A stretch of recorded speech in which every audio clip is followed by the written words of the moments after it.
Hello my friends, something that came up this week is has fixed points cost improved Warhammer 40,000 in terms of like building army lists, in terms of choosing what units you want to include in your army list. So this is a bit of a weird video topic and I thought this would be best answered in a video. So I'm going to dive right in and give you my 2 cents on has fixed costs improved the game.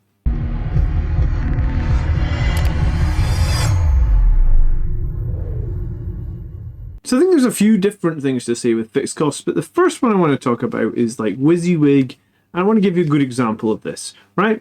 For example, look at chainswords in this example. They get 4 attacks, they're strength 4, they're -1/1 damage. Look at power weapons. They also get 4 attacks, they're strength 5, -2/1 damage. So no one in their right mind is ever taking a chainsword in this squad death company with jump packs. The only reason you would take a chainsword is because, unfortunately, back in I guess last edition or whenever you bought this box, it had a ton of models with chainswords in it. So you built them with chainswords because that was the default loadout. That was the best loadout, potentially, if you wanted a cheap Death Company unit. Now what you've got is you've basically got people turning up to events and saying all these guys that are armed with chainswords no longer have chainswords because these chainswords have been poorly balanced against power weapons. And I think in the case of Death Company Marines, you actually want to take the power fists most of the time, because if you look at the power fist versus the chainsword, it's double the strength, it's double the AP, it's double the damage, you only lose 1 attack. Arguably, even if you made chainsword 6 attacks at this point, the power fist would probably still be a better choice. Bear in mind you can reroll all hits for the Death Company. So I really don't think the fixed points have helped for some units like this. I wanted to look at a more recent unit, because I guess the more recent units, you lose a bunch of the weapon options.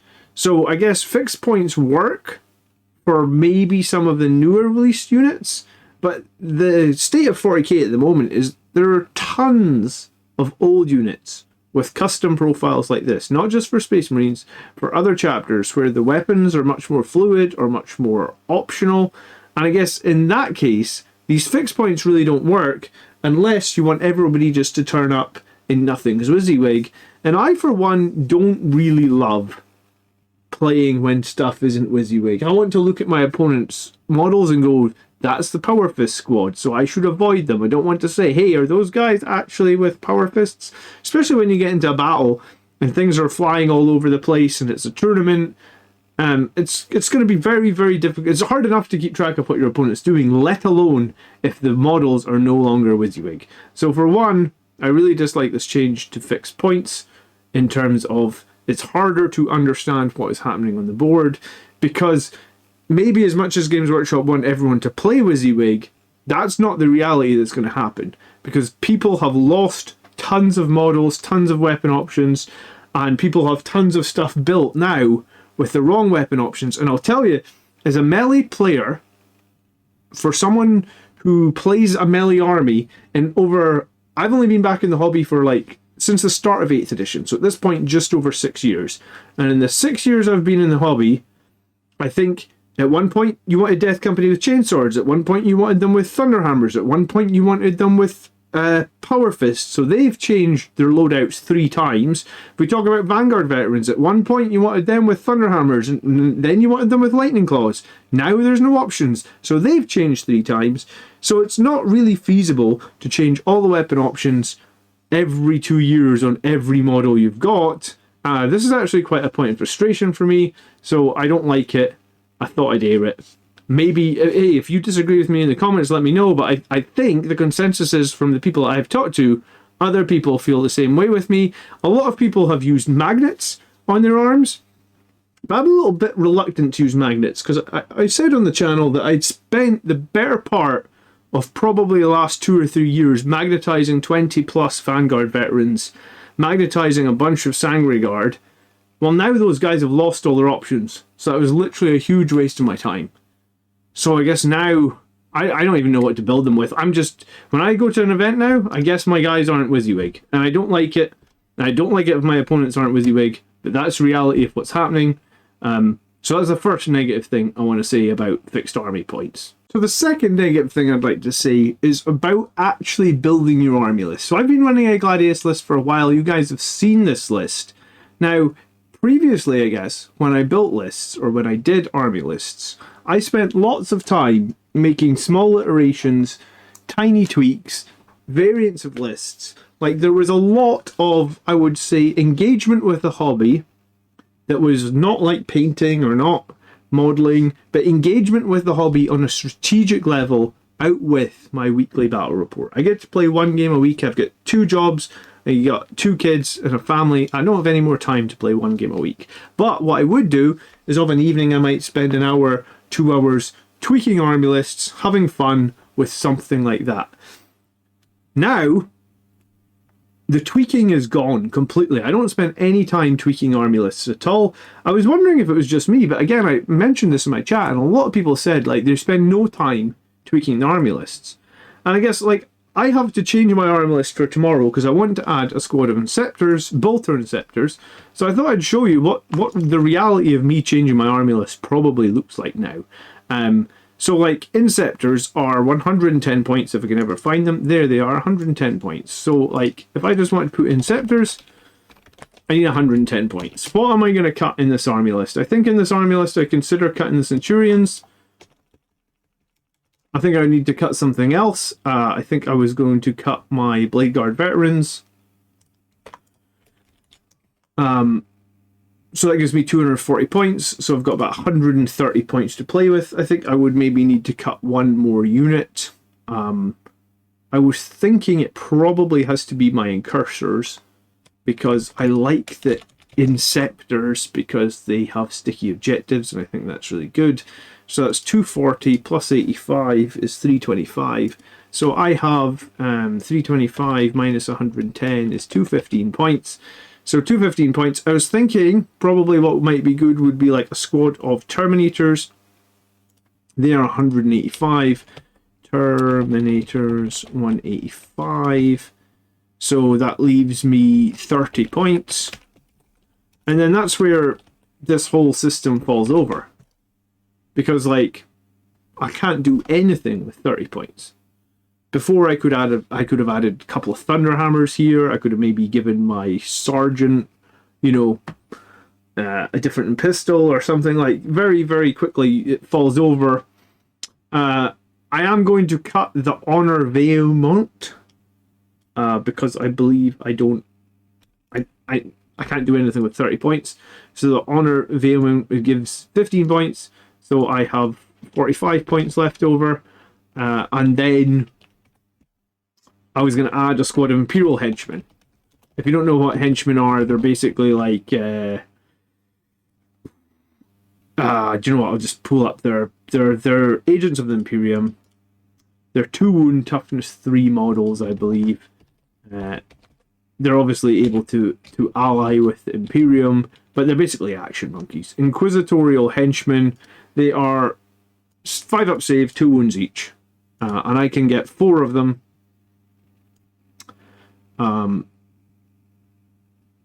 For 40 points, sorry. Imperial Henchmen, they're on this list, or Inquisitorial Henchmen, 40 points. 4 Inquisitorial Acolytes. So an Inquisitorial Acolyte is equipped with a firearm and a melee weapon. A firearm is strength 4 minus 1 damage pistol. A melee weapon is strength 3 0 1. But it's 4 models, they're in tiny little bases. That's literally all I need. 4 guys with pistols. So the 4 henchmen, 40 points. Right? So I have 5 points left over.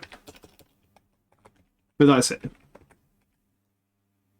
And I think if this had been... So that took literally 2 minutes. I think if this had been previous editions, there would be tons of little nuances that we used to make here. Like maybe I wouldn't have had to drop my Sergeant Relic. Maybe I would have been able to drop like one of the Power Fists / Infernal Pistols out my Death Company. You know, my Librarian Dreadnought actually has a Meltagun, but maybe I could have dropped the Meltagun there. You know, like maybe I was going to say I would have been paying for the Hunter Killer missiles on the Vindicator tanks. Maybe they could have been dropped.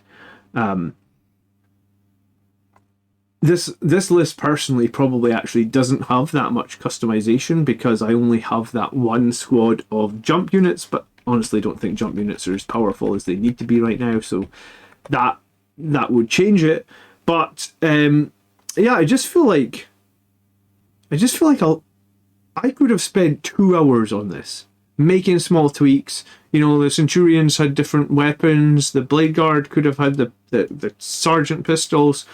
I get that they've simplified it down to like 6 strats, 4 enhancements. But I'm wondering, is that too simple now? I don't know. But what I do know is I've gone from really caring and really tweaking and really like metagaming my army list to really feel like I was getting the absolute maximum out of my list to, I guess, nothing. Like, I don't know what else to say on that. Tell me how you're feeling about army list creation. Are you still able to make lots of army lists? Is that something you still enjoy? Because for me, there's so little customization in the list now. There's almost like, it just feels like there's almost no point. Like, you build your template, and obviously I've built a template. If you haven't been following my stream, then this list, or this small variation of this list, has won the last 10 weeks in a row on the Wednesday night battle reports. So after getting beat for like the first month of 10th edition, because I struggled at the start of 10th edition for sure, since then I've won 10 games in a row. Like, just win every week now. And I just don't know if I feel like I would. I think I would like to do more with my army list. I just don't see where I'm supposed to. And maybe there wasn't. Maybe someone deemed that juggling those final few weapons or those final few options at the end of your army list to always hit 2,000 points wasn't fun. But I sure as hell spent a lot of time doing it, and now I just spend no time doing it. So that's my second point on, is the change to army list creation good or bad? Leave me a comment down below and tell me what you think. I could be wrong. I've been wrong before. I'm happy to admit when I'm wrong, but yeah, I don't feel like I spend any time doing this anymore. So lastly, and this idea sort of came to me halfway through the video, I thought I would do a poll. You maybe saw this on the channel last week. We get 675 votes, and I've broken it down at the bottom. You can see all the individual options, but basically 168% people liked both changes, 297 people disliked both the changes, so that was the 44%. So basically, if this had been an A versus B, it seems more people dislike fixed points and fixed sizes than like it, and then 210 people disliked one of the two changes. So I was just really interested to see if it was just me. I guess the positives of the new army is that you make your list much faster and it's much simpler. But it seems like Warhammer 40,000 is quite an in-depth strategy game, and people like complexity and depth in these games. So I grabbed some of the comments from people that wrote on the channel, and I guess we'll read over them, and I try to make sure that I grab some positive and negative ones. Richie says, I got mixed feelings about it. I like playing with lists and optimizing them in 9th by playing with unit sizes and weapon options, but in 10th the restriction allows you to make the list much faster because you have no choice. So you make a faster list, but at the expense of choice. DP, I'm not going to try and pronounce that, says, I'm not a fan of either, but I think the fixed cost is the bigger issue simply because the weapon options aren't balanced. So I think what he means is, because the weapon options are not balanced, you just pick the best weapons, but the fixed costs is the reason that units are much more rigid. Leigh says, honestly, fixed points, costs, and unit sizes making 10th my least enjoyed edition of 40k so far. I don't get a lot of games, and list creation and tweaking is half the fun for me. And I think this is possibly the comment for me that hit strongest to home, because I don't know if I would say 10th edition is my least enjoyed edition. I have spoke to people that have said that, and part of it is because of the list building, but I get one game a week. You know, I've got a job. This YouTube channel is kind of a job, and then I've got a family. So I get one game a week. And because I only get one game a week, I've sort of lost the tweaking part of my hobby. Like, I've just lost it. Like, I just don't do it anymore. And I think that's kind of what I was saying in this video. Like, and in some ways, that's not got me as engaged as I was before. Not out of choice, but kind of out of necessity. Miguel says, them being fixed makes lists a lot less fun to write, and makes a counter or significant to a list basically require complete scrapping of your list. Yeah, sometimes you can get to the end of a list now, and you only have like 20, 30 points left, and it's a point where there's no units or nothing you can put in the list that will benefit you. And you kind of get stuck a little bit. I guess the idea with the enhancements was to have some cheap things that you could put in at the end of the list. But if the enhancements aren't buffing what you're trying to do, or they're not all that usable for you, then you do get to a point where you're kind of stuck. And I think, yes, I guess you get unstuck quicker, but I don't know. Unit sizes aren't the real problem by a long way. Freer war gear is not great, but I don't care as much. So, sorry, he said unit sizes are the real problem by a long way. Yeah, so another person saying that the fixed unit sizes is the main problem. Jangor says he loves the fixed point costs. Not sure why anyone is trying to get back on board with having to pay extra points for gear you pretty much always want to take. Unit size, though I like flexibility. Sandguard squads of 7 is a good example, just hits that sweet spot. And it, you know, they did bring back, like Nurgle have squads of 7 for Plague Marines now, so they've been brought back. But other armies maybe haven't got the flexibility. Maybe 5 and 10 is too rigid. Maybe we need like 5, 7, 10. Or maybe we just need to choose the size of the squad but keep the war gear free. Who knows? FA says it's much more streamlined for the game and it's easier to learn units in armies. Yeah. So it's streamlined the game, it's made it easier to learn, but a lot of your more engaged players are not as engaged. So I guess take that with a grain of salt. You get more players in, but your players aren't more engaged, but maybe it's more mass market. I don't know. I don't have all the answers, obviously. So the final few points, I suppose, on this highly contested topic is, with no war gear points, there's some weapon or loadouts that you're simply never going to take. I mentioned the chainsword before, something like a D cannon costing 125 points. Well, our support weapon costing 125 points, but the D cannon is good. However, the Vibro Cannon, Shadow Weaver on the same data sheet, they're never going to get picked. So this applies to a bunch of 40k units where they're kind of just, the weapon options are kind of just pointless now, and I'm not a huge fan of that. Maybe in the future event could even choose if they wanted list building to be simple or complex, because at the moment I feel like maybe it is just a tad too simple, which in turn dumbs down the options. The fixed squad sizes make some units redundant. I feel like, you know, all the way through 9th edition, maybe even 8th edition, we saw jump pack units working best for Blood Angels, typically in like squads of 7. But now we can go 5 or 10, and 5 don't kill, and 10 is overkill potentially, and then there's just excess deaths. So some units are not really optimal at all. It's funny that, because they gave Plague Marines back the ability to go in size of 7, but they didn't give Khorne Berserkers the ability to go in size of 8. 7 is Nurgle's number, if you're not aware. 8 is Khorne's number.